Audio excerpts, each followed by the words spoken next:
Good afternoon, my dear students. This is Kiran Kumar Vilmala, Assistant Professor in Physics, Sri Rajarajeshwara Degree College, Karimnagar. Today we are discussing about semiconductor diode. Before discussing this semiconductor diode, we must know what is diode. Diode is an instrument or a device which consists of two electrodes. One is cathode and one is anode. The combination of these two electrodes with the electric circuits or electronic circuit, that construction is said to be a diode.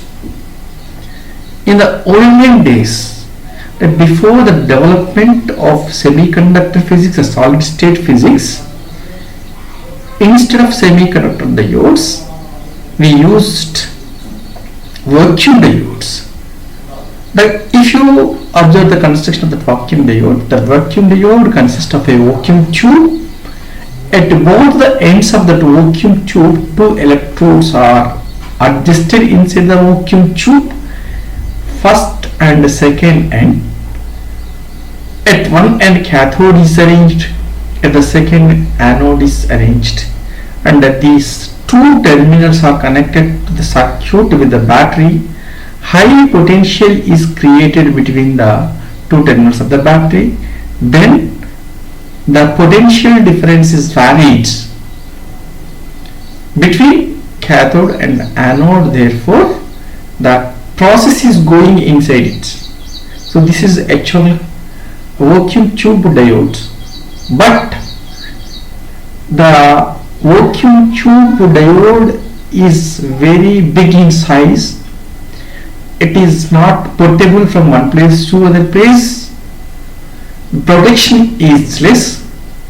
The heat transportation capability is less. The cost is more.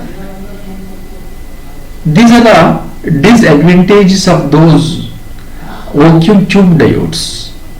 So in order to overcome, we are introducing semiconductor diodes after the development of solid state physics as well as semiconductor diodes. Already we discussed about the material classified on the basis of band theory of solids in the previous video. Here we are discussing about semiconductor. So semiconductor is nothing but the material which the energy gap lies between the energy gap of the conductor and semiconductor is known as insulator is known as a semiconductor. Semiconductor is in the form of a crystal. Semiconductors are classified into two types: pure semiconductor or intrinsic semiconductor. The electrical conductivity of the pure semiconductor is less. So in order to increase the electrical conductivity, we are mixing with impurity to increase the electrical conductivity. Then it converts into extrinsic semiconductor. Extrinsic semiconductors are classified into two types: P and N type semiconductors. Now we are making diode with the help of P and N type of semiconductor, impure semiconductor materials.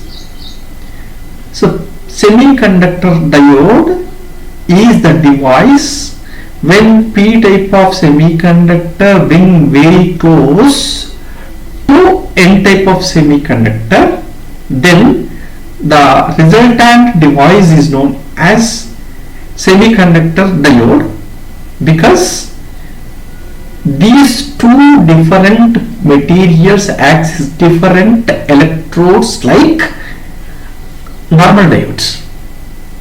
So in this case, the line or the plane which divides P type and N type is known as junction.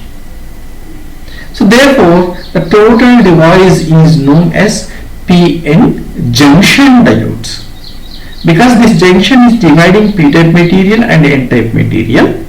Therefore the layer is forming between P type and N type. In the diagram we are observing this. So here P type and n-type acts as a cathode and anode terminals like in normal diodes. Here p-type is acting as anode, n-type is acting as cathode. So this is the diagram. This is the symbolic representation of the diagram. Always this vertical thick line which attaches here is cathode. It acts as cathode terminal in the normal. So this p-type here, this is p-type, this is n-type. P-type acts as anode and n-type acts as cathode. It represents always a thick line. So this is the construction of the p-n junction diode. Similarly, this p-n junction can be connected in the electrical circuit in two ways. The connecting method of p-n junction diode in the electrical circuit is known as biasing. So if you consider p-n junction, the p-n junction can be connected in two ways. Those are forward bias and reverse bias. So forward bias, when the positive terminal of the battery is connected to p-type semiconductor material and the negative terminal is connected to n-type of semiconductor material in such a way that the increases the depletion layer, the bias is known as forward bias. Actually, this is the definition. If you observe the diagram for it, so this is the diagram for forward bias. So if you observe the construction of this forward bias of p-n junction diode, so this is p-type material, this is n-type material, both are combining together. This line is known as depletion layer, depletion region. So if you observe in this region, so these are free electrons and the remaining are holes. So if you observe p side, holes are the majority charge carriers and electrons are the minority charge carriers. If you take n-type of semiconductor, electrons are the majority charge carriers while holes are the minority charge carriers, but these holes are trying to penetrate towards this side and the electrons are trying to penetrate this side. Therefore both sides of the plane or junction, the layer is formed or strip is formed, that is nothing but narrow depletion or depletion layer, because this depletion layer thickness is very less here. So this is nothing but a depletion layer. In this depletion layer there is no charge because the hole is decombining with this electron. So therefore in this region there is no transportation of charge because electron has negative charge, hole has positive charge. Therefore towards p side electrons are occupied, towards n side the holes are occupied. So in this region the recombination is taking place on both sides of this depletion layer or simply this narrow strip or line or junction, and on both sides of the junction we are getting the layer. That layer is known as depletion layer. Now the depletion layer consists of certain amount of voltage. We have to apply more than that voltage, then only the p-type penetrating into n-type and n-type is penetrating into p-type.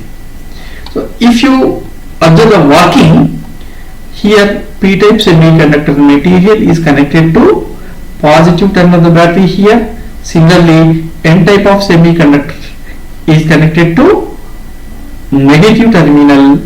So here this p-type acts as anode, this n-type acts as cathode in the diode. So this is the construction part. If you take the working, when the battery is on with the help of key or switch, the electrical charge is passing through it. In the other case, this is positive charge, hole is also having positive charge. There is a repulsion between these two positive charges.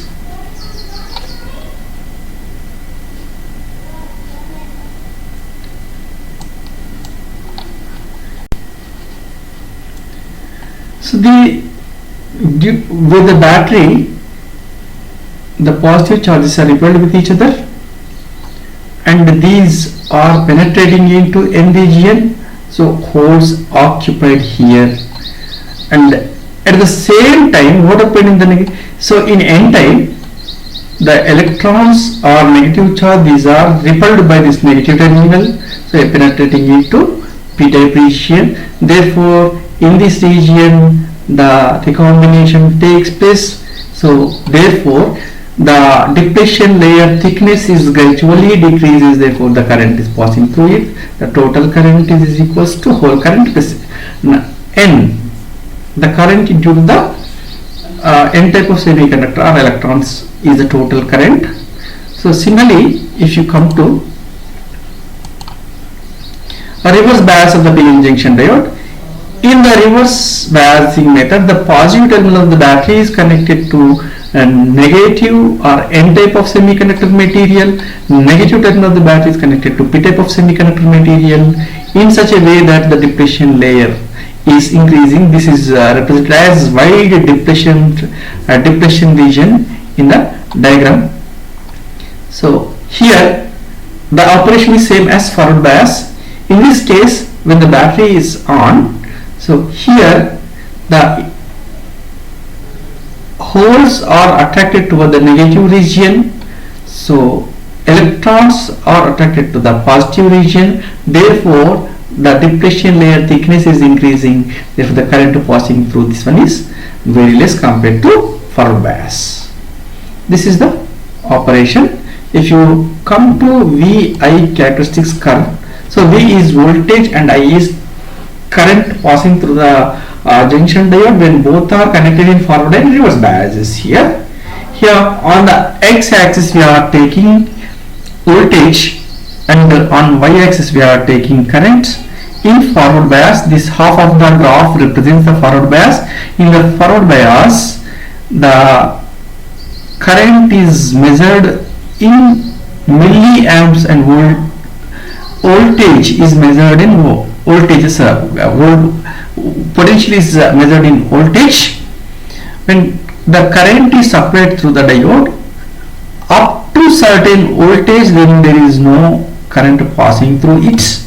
At a particular voltage, the current is increasing gradually in the exponential form, at which the current is increasing or starting to pass through the diode. That voltage is knee voltage, or this is also known as threshold voltage.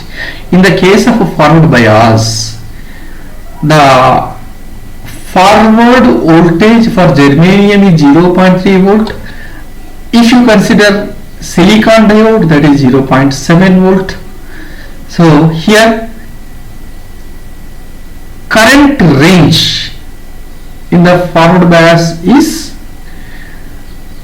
can be measured with the voltmeter. Similarly, when the diode is in reverse bias, here at a particular voltage the current gradually increases, and at a particular voltage the current is rapidly increasing even though the voltage is not increased. So this voltage is known as a reverse breakdown voltage. So this can be represented on negative x-axis with minus V. If you consider in the forward bias for germanium, this is 50 microampere, a milliampere. Germanium 20 microampere. This is the current ranges in the case of here. So this is the schematic diagram of the graphical representation of VI characteristics of PN junction diode. Suppose if you take PN junction diode, the PN junction diode is very small in size, very cheap. We can put from one place to other place very easily. They can bear maximum heat range compared to normal diodes. These are the advantages over a normal diode. Therefore, in the electronic circuits, we are preferring PN junction diodes instead of vacuum tube diodes, because they occupy very less space. We can arrange more number of PN junction diodes and in breadboards also. So this is something about the main advantage of PN junction diode compared to vacuum diodes. Thank you.